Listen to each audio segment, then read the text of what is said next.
10 tanda-tanda kiamat besar yang disebutkan oleh Nabi SAW. Kata beliau, amblasnya bumi di belahan timur yang pertama, terjadi gempa besar. Sebagian ulama hadis mengatakan bagian Asia, di mana Allahu alam. Tapi ini tanda-tanda kiamat besar akan terjadi nanti. Kemudian terjadi lagi longsor bumi di belahan barat. Sisi barat bumi kita tahu wilayah Afrika dan seterusnya. Kemudian amblasnya bumi di Jazirah Arab. Ini yang dimaksud dengan amblasnya bumi, artinya longsor yang besar, yang sulit lagi untuk ditimbun, udah nggak bisa ditimbun, nggak bisa diperbaikin. Kalau di situ ada kota, ada kampung, pasti hancur udah. 3 sekaligus terjadi longsor di 3 titik yang berbeda dan secara waktu atau dalam waktu yang bersamaan. Ini sudah selangsung 3 tanda-tanda kiamat. Jadi pada saat terjadi di timur itu tanda-tanda kiamat besar 1. Terjadi di barat, tanda-tanda kiamat besar 2. Terjadi di Jazirah Arab, tanda-tanda kiamat besar 3. Kemudian di dalam hadis ini disebutkan secara beracak. Nanti sebentar setelah saya terjemahkan hadis ini saya akan sebutkan urutannya. Lalu kata Nabi SAW, kabut yang menutupi bumi ini. Kemudian ada Dajjal. Jadi kabut itu dihitung dalam hadis ini yang keempat. Dajjal yang kelima. Kemudian yang keenam binatang melata. Nanti akan saya jelaskan juga apa yang dimaksud dengan binatang melata. Yang ketujuh keluarnya Ya'juj Ma'juj. Ini juga akan kita jelaskan nanti. Kemudian yang kedelapan matahari terbit dari tempat terbenamnya. Yang kesembilan keluarnya api dari perut kota Aden yang menghalau manusia. Sulit, manusia tidak bisa melalui Jazirah Arab. Kemudian yang ke-10 turunnya Isa putra Maryam. Turunnya Isa putra Maryam. Tentu saya katakan tadi hadis ini disebutkan dan disepakati oleh para ulama sifatnya teracak. Karena cukup banyak dalil-dalil yang lain yang mengurut kejadian ini. Urutan yang pertama dari 10 ini adalah keluarnya Dajjal. Ini urutan pertama. Dajjal, jemaah sekalian, adalah diambil dari kata-kata Dajjalah yang berarti kekacauan. Ciri-ciri Dajjal disebutkan dalam banyak hadis yang sahih adalah mata kanannya yang paling pertama rusak seperti anggur kering. Kata Nabi SAW dalam hadis sahih, ketahuilah Dajjal buta mata kanannya dan Tuhan kalian tidak buta. Karena dia akan mengaku sebagai Tuhan. Kemudian dia orangnya memiliki kulit yang kehitam-hitaman. Serta memiliki dahi yang lebar. Setiap orang beriman bisa membaca di dahinya tertulis 3 huruf. Kafara. Semua orang yang ngerti tulisan Arab, tidak ngerti tulisan Arab akan bisa tahu dan baca itu. Kafara, kufur. Rambutnya keriting dan orangnya tinggi besar.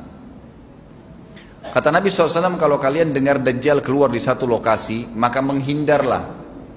Walaupun kalian harus lari ke gunung, dia akan keluar membuat kerusakan selama 40 hari.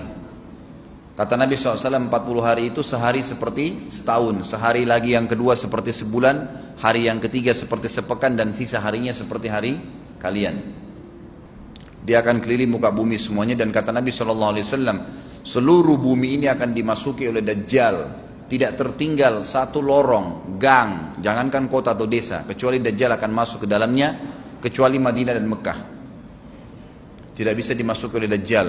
Kata Nabi SAW dalam hadis sahih, karena di setiap pintu gerbang Mekah dan Madinah malaikat menghenuskan pedangnya dan menghalau Dajjal sehingga Dajjal tidak bisa masuk. Pada saat dia tiba di Palestina, waktu yang bersamaan di kota Madinah berkecamuk. Kaum muslimin sepakat semua keluar untuk mengejar Dajjal dan membunuhnya. Keluar dari kota Madinah satu orang yang namanya seperti namanya Nabi Muhammad SAW, Muhammad bin Abdullah, dan dia dari turunan Nabi SAW juga. Dan orang ini punya julukan Mahdi, dikenal dengan Imam Mahdi. Inilah tanda-tanda kiamat yang kedua. Pada saat dia tiba di Mekah, dibaiatlah oleh banyak kaum muslimin, tidak disebutkan jumlah pasukannya, maka terbentuklah pasukan jihad yang mengejar Dajjal menuju ke Palestina. Lalu keluar tanda-tanda kiamat 3, langsung berentetan semua. Tanda-tanda kiamat besar yang ketiga adalah pada saat pasukan Imam Mahdi dengan pasukan jihad itu tiba di Darul Baydha namanya. Hadis menyebutkan di menara itulah, di masjid itulah Imam Mahdi mampir sholat asar bersama pasukannya. Dikatakan Isa alaihissalam akan turun sambil memegang kedua sayapnya malaikat, dan dari rambutnya yang basah meneteskan air. Maka dia pun turun, lalu kemudian dia masuk, dan orang-orang pada saat itu mengenalnya kalau dia adalah Isa, dan mereka sudah tahu ini masanya keluarnya Dajjal, ini Mahdi sudah ada, mereka tahu akan turun Isa, sudah ada informasi seperti saya sampaikan ke Bapak Ibu sekarang, itu muslimin di zaman itu sudah tahu semua. Sholatlah mereka, kemudian mereka menuju ke Palestina. Ringkas cerita adalah Nabi Isa alaihissalam akhirnya tiba dengan pasukan mujahidin di depan pintu gerbang Babulut. Dajjal mengatakan, bukakan pintu gerbang, mereka tidak akan mampu melawan kita karena pasukannya mereka banyak memang. Maka Dajjal dengan sombongnya menunggu di depan pintu gerbang. Pada saat dibuka, Dajjal kaget melihat ada Isa alaihissalam. Dan pada saat itu kata Nabi SAW, Dajjal faham kalau sudah tiba ajalnya. Begitu melihat Isa alaihissalam, dia lari dan badannya sambil meleleh di depan para pengikutnya. Pada saat Dajjal mati, pengikutnya pada ketakutan semua. Mereka anggap Dajjal Tuhan, mereka anggap Dajjal orang yang perkasa lah, orang yang kebal lah, beragam macam kelebihan. Mereka kaget pada saat mati, maka bertebaranlah mereka dan akhirnya mereka sembunyi di bawah pohon dan di atas batu. Kemudian batu dan pohon akan memberikan penjelasan, hai muslim ini Yahudi, bunuhlah. Maka dibunuhlah pada saat itu mereka. Lalu Nabi Isa alaihissalam memimpin di muka bumi, dan kata Nabi SAW, pada saat itu Islam, agama Islam yang dibawa oleh Nabi SAW akan masuk ke semua rumah di muka bumi, gak tersisa. Satu dunia ini semuanya Islam. Hadis sahih. Maka Nabi Isa alaihissalam memimpin pada saat itu, disebutkan dalam hadis 40 tahun dengan ketenangan, menerapkan hukum Islam. Semuanya beriman kepada Allah subhanahu wa ta'ala dan menjadi muslim. Setelah itu keluar tanda-tanda hari kiamat besar yang keempat, yaitu keluarnya Ya'juj dan Ma'juj. Nabi SAW sebutkan ciri-ciri mereka.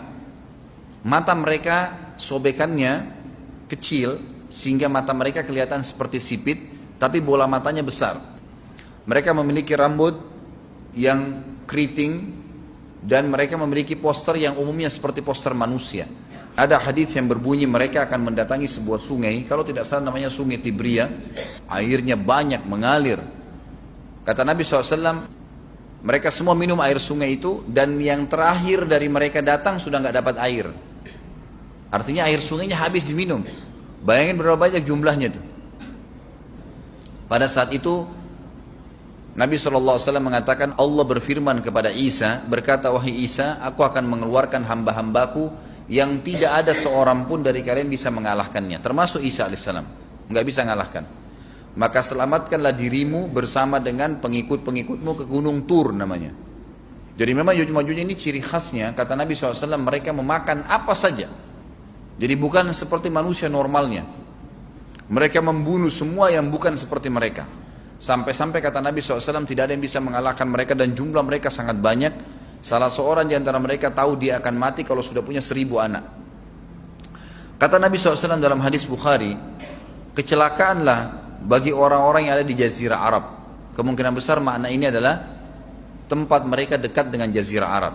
Kata Nabi SAW, kecelakaan bagi orang-orang yang Jazirah Arab karena telah terbuka dari lubangnya Ya'juj Ma'juj sebesar ini. Udah kasih isyarat dengan jari ibu jari sama jari tengahnya. Artinya mereka sudah bisa melihat keluar. Pada saat mereka keluar, maka mereka akan mulai membuat kerusakan. Kata Nabi SAW di dalam hadis sahih riwayat Imam Bukhari, bahwasanya Ya'juj Ma'juj akan membunuh siapapun yang mereka temui. Bahkan pada saat mereka sudah merasa menguasai bumi, mereka melepaskan anak-anak panah mereka ke langit. Lalu Allah menurunkan anak-anak panah mereka sebagai fitnah dipenuhi dengan darah.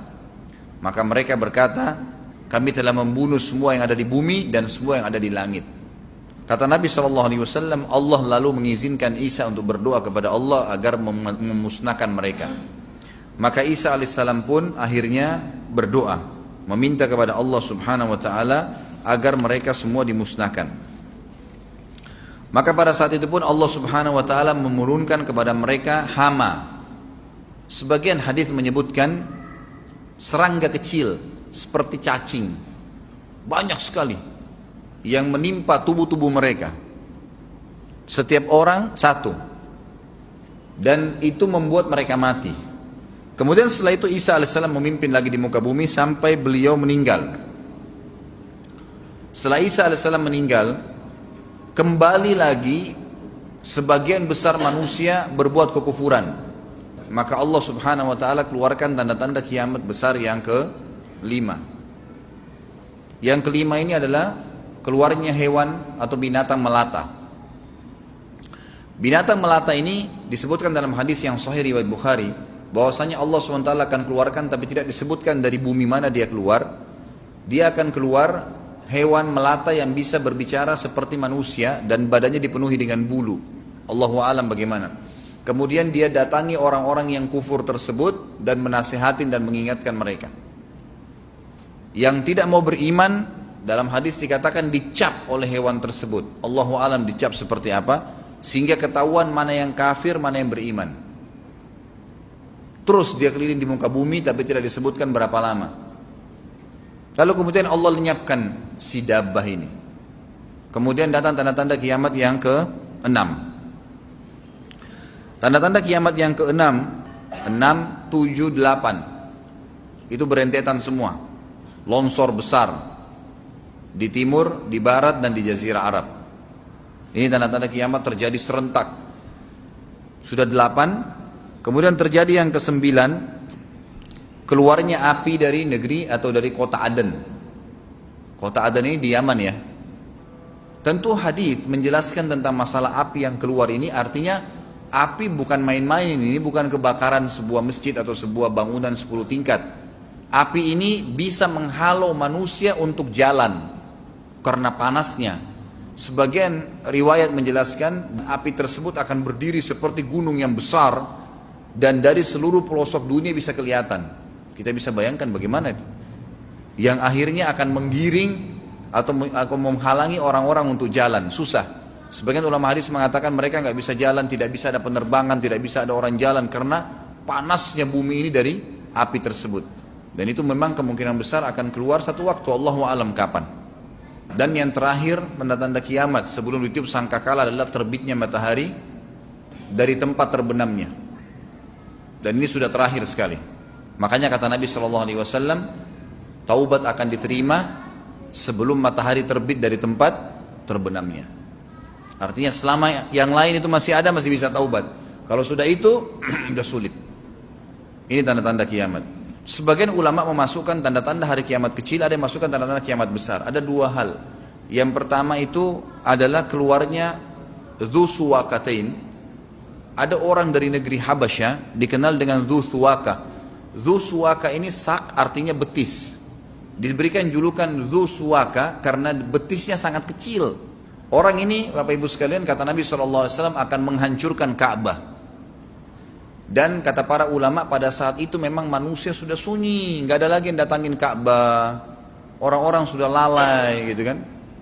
Keluarlah orang ini. Makanya sebagian ulama memasukkan dia tanda-tanda kiamat sebelum terbitnya matahari dari tempat terbenam. Ditambahkan ini yang ke-11 atau ini yang ke-10, terbitnya nanti kiamat yang ke-11. Kata Nabi SAW, dia akan mencabut batu-batu Ka'bah satu persatu sampai rata dengan tanah.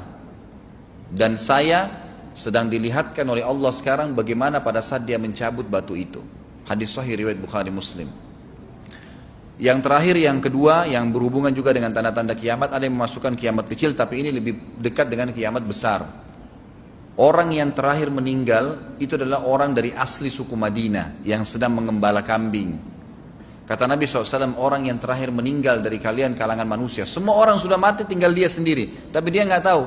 Dia lagi mengembala kambing, kemudian dia masuk dengan gembalanya ke kota Madinah, ditemukan semuanya tidak ada kehidupan, nggak ada orang, nggak ada binatang, nggak ada apa-apa, tinggal dia sendiri. Pada saat dia meletakkan telapak kakinya di kota Madinah, maka pada saat itu dia meninggal. Dan inilah manusia terakhir meninggal sebelum ditiup sangkakala terakhir. Allahu a'lam.